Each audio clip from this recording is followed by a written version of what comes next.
Oi pessoal, tudo bem? Professor César falando. Muito bem, estamos aqui em mais uma aula de ensino remoto de emergência. O propósito da aula é resolver exercícios de gravimetria, tá? Então vamos lá. Inicialmente, o tio resolveu alguns exercícios com vocês, alguns exercícios que eu chamo de clássicos. O que são exercícios clássicos? São aqueles em que eu tenho um analito de interesse em solução, eu jogo o agente precipitante em excesso, jogo tudo para o fundo, faço todo o processo de filtragem, lavagem, pesagem, tudo aquilo que a gente aprendeu e determino a massa do precipitado final e por estequiometria encontro a massa de analito, certo? Muito bem. Agora a gente vai entrar num tipo de exercício onde nós temos problemas com a determinação do volume do precipitante requerido para a precipitação de determinado elemento, tá? Então a ideia agora é aprender como determinar o volume de agente precipitante em excesso, ok? Porque, poxa, no outro tipo de problema a gente já jogava reagente em excesso, mas como é que eu faço o cálculo para saber quanto que é excesso? Eu jogo 10 ml? Eu jogo 500 ml? Eu jogo 1 litro de reagente precipitante? Quanto que eu jogo? Certo? Então tem um esqueminha para a gente fazer esse cálculo, é isso que a gente vai fazer agora, ok? Então vamos lá, vamos resolver um primeiro exercício. Eu acho que depois de uns 2 que a gente resolver, vai ficar mais claro, tá? Então acho que esse primeiro exercício, eu acho que é importante você anotar, pausar o vídeo, anotar o exercício e ir acompanhando a explicação com o tio. Então vamos lá. Qual o volume da solução de cloreto de bário 0,20 molar é necessário para precipitar o sulfato presente em meio grama de sulfato de sódio? Qual a massa obtida de sulfato de bário? Certo? Muito bem, esse é o nosso primeiro exercício. Vamos para a folhinha? Vamos lá. Então acho bom pausar o vídeo lá atrás e anotar para você acompanhar aqui a explicação na folhinha. Então vamos lá. Exercício 1. Olha, eu sugiro o seguinte. Tem aquele ditado que diz que quem canta os males espanta. O ditado do tio é: quem desenha a ignorância espanta, né? Eu gosto muito de desenhar nos exercícios de gravimetria, de volumetria. Acho que é importante para a gente ter um entendimento melhor do exercício, tá? Então ele está lá. Qual o volume de solução de cloreto de bário é necessário para precipitar o sulfato presente em meio grama de sulfato de sódio? Então, o que ele está dizendo nesse exercício para a gente? Ele está dizendo que tem uma amostrinha sólida de sulfato de sódio. Quanto de amostra? Meio grama. Certo? Esse é um sal solúvel. Ó, perceba que essa informação não está no exercício, mas é um sal solúvel. Então, nada disso ele especificou no problema, percebe? Mas o que acontece? Esse sal, ele fez uma solução com ele, colocou um pouquinho de água, mexeu, e esse recipiente que tinha o salzinho no fundo ficou assim, ó. Ele ficou com uma solução com Na+, e íon sulfato -2. E aí, né, então ele dissolveu esse sal numa solução. Aí ele está falando pra gente que quer jogar BaCl2, cloreto de bário, como agente precipitante, né? Aulas de quali. que acontece? A gente sabe que o bário pode ser um reagente para precipitar sulfato, né? Jogando esse camarada aqui, né, vai acontecer o quê? O bário, ó, a gente vai fazer com corzinha. O bário vai reagir com o íon sulfato, jogando tudo para o fundo. Olha lá. Certo? A pergunta é, né? Ó, ele falou, olha, eu tenho uma solução de concentração 0,20 molar. A solução que eu quero usar como agente precipitante é uma solução 0,20 molar. A pergunta é, qual que é o volume que eu jogo para precipitar todo o sulfato para lá, para o fundo? Né? Essa é a pergunta. A outra pergunta é, né, o precipitado formado vai ser o sulfato de bário, né? Qual que é a massa que vai ser formada? Então são duas perguntas, tá? Muito bem. Acho que dá pra gente ir colocando coisas interessantes a respeito desse problema. Então, o que eu sei aqui, ó? Eu sei que 1 mol de cloreto de bário reage com 1 mol de sulfato menos 2, que está em solução, né? Como é que eu sei disso? O sulfato é menos 2, o bário é mais 2, então vai reagir 1 para 1, tá? Formando 1 mol de sulfato de bário, né? E aí o cloreto vai ficar em solução, tá? Não vou botar o cloreto aqui na equação, não. Vamos parar por aqui. O que importa é a gente ter essa estequiometria da reação. O cloreto é espectador, né? Ele fica só olhando tudo acontecer. Ok? Tá, esse é um dado importante.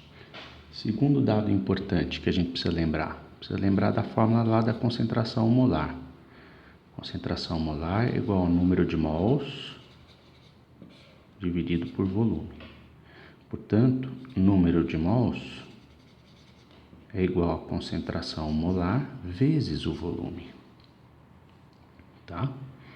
Por que isso é importante?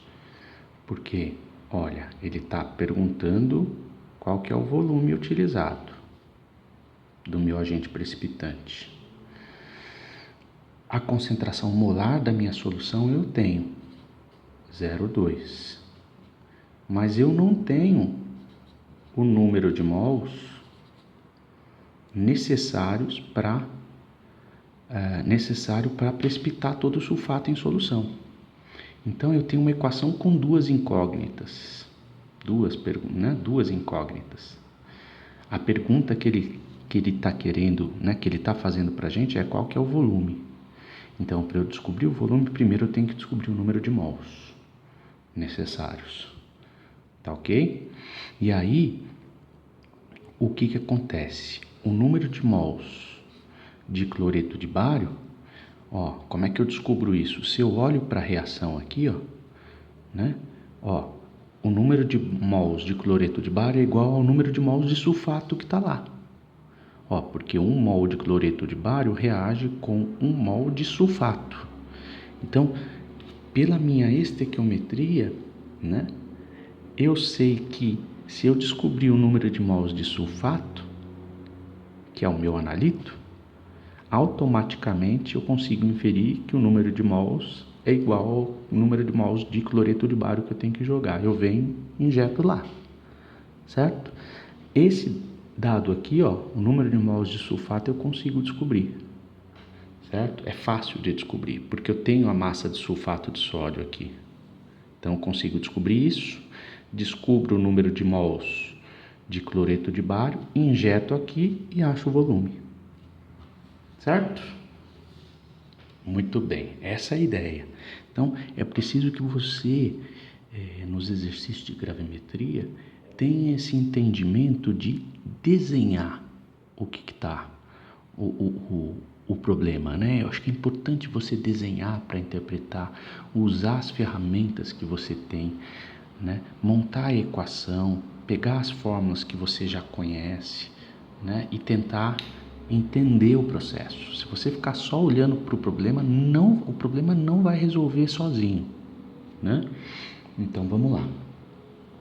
Como é que a gente faz então? Vem contigo que você passa de ano. Então eu consigo descobrir isso aqui. A ideia é descobrir isso. Vamos lá. Eu tenho meio grama de sulfato de sódio, né? Ó, o sódio, opa, tá faltando um doisinho aqui. O sódio vale 23 vezes 2 dá 46, mais o enxofre 32, mais o oxigênio 16 vezes 4, 64. Somando tudo, eu tenho 142 gramas. 142 gramas é o peso de 1 mol de sulfato de sódio, certo?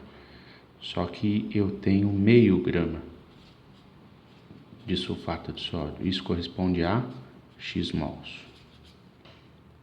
Então, fazendo a regrinha de 3, X é igual a 3,52 vezes 10 elevado a menos 3. Nossa, caiu. Mols de sulfato de sódio.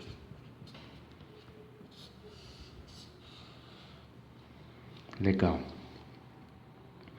Se eu tenho 3,52 vezes 10 elevado a menos 3 mols de sulfato de sódio, né?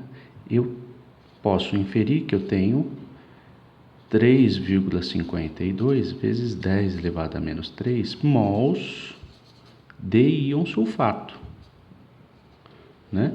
Porque para cada 1 mol do todo, eu tenho 1 mol de sulfato. Já para sódio, essa relação é diferente, né? Quando eu tiver 1 mol do todo, eu vou ter 2 mols de sódio. O número de mols de sódio é sempre o dobro do número total de mols da molécula. Para o sulfato, a relação é 1 para 1. Portanto, eu posso inferir que eu tenho 3,52 mol vezes 10 elevado a menos 3 mols de íon sulfato. Pronto, eu encontrei o número de mols de íon sulfato, que é 3,52 vezes 10 elevado a menos 3. Né? O que eu descubro aqui com a minha equação? Que o número de mols de sulfato é igual ao número de mols de cloreto de bário. Portanto, eu posso inferir que eu tenho 3,52 vezes 10 elevado a menos 3 mols de cloreto de bário. Eu venho e faço o que com esse número? Injeto aqui, ó. Certo? Então, fica 3,52 vezes 10 elevado a menos 3 é igual a 0,2 vezes o volume. Isolando, o meu volume deu 0,0176 litros. Ninguém trabalha com isso aqui numa bureta, né? Então, ou numa vidraria volumétrica. Então, a gente transforma isso aqui para ml, para ficar mais fácil para medir, né? Multiplica por 1000 o valor. Então, dá 17,6 ml. Pronto, eu descobri qual é o volume de agente precipitante que eu tenho que jogar para precipitar todo o sulfato em solução, tá? Qual que é o segredo? Lembra que os exercícios que a gente estava fazendo anteriormente, a ideia é sempre jogar um volume maior de agente precipitante, né? Então você tem uma estimativa da quantidade de analito em solução, é sempre bom jogar. Então eu descobri que eu preciso jogar 17,6 ml de agente precipitante. Joga 50% a mais, né? Isso aqui, ó, é para você precipitar todo, né? Então, sei lá, vamos supor que eu tenho um determinado metal que eu estou analisando e a porcentagem desse metal numa liga é de 5%. Então, 5% é o que está descrito no rótulo do fabricante, né? O que acontece? Mas pode ser que a liga veio com 7%. Então, eu não vou trabalhar no limite. Eu não vou estimar o volume de agente precipitante e jogar exatamente aquela quantidade. É sempre bom você jogar um pouco a mais, tá? Então, os exercícios, normalmente, eles falam assim, coloque, estime o volume mais 50%, tá? Bom, nós conseguimos a primeira resposta, agora falta a segunda, né? A segunda resposta é qual que é a massa de sulfato de bário. Então, vamos lá. 1 mol de sulfato de bário corresponde a 233,33 gramas, né? Fiz aqui a soma da massa do bário, do enxofre, do oxigênio, deu 233. Muito bem. Quanto que eu descobri que tem de sulfato? 3,52 vezes 10 elevado a menos 3, certo? Se eu tenho 3,52 vezes 10 elevado a menos 3 mols de sulfato, a quantidade de mols de sulfato e de sulfato de bário, né, ela inteira, é sempre a mesma. Quando eu tiver 1 mol de sulfato de bário, eu tenho 1 mol de sulfato e 1 mol de bário, né? Portanto, 1 mol de sulfato de bário eu tenho 233,33 gramas. 3,52 vezes 10 elevado a menos 3 mols de sulfato que eu encontrei, e portanto de sulfato de bário, corresponde a X gramas, né? É o sulfato de bário precipitado. X é igual a 0,82132 gramas de sulfato de bário. Aqui, ó. Então, nós temos aqui as nossas duas respostinhas, tá? Gente, todo mundo entendeu como é que é para fazer o exercício? Dá trabalho, você tem que desenhar, equacionar, né? Sempre colocar equação. Você sempre vai usar uma fórmula, essas formulazinhas que a gente já conhece, ok? Então, acho que a ideia é essa. No próximo vídeo eu vou resolver mais um exercício desse tipo, ok? Abraço. Vou ficando por aqui. Beijo, beijo, beijo.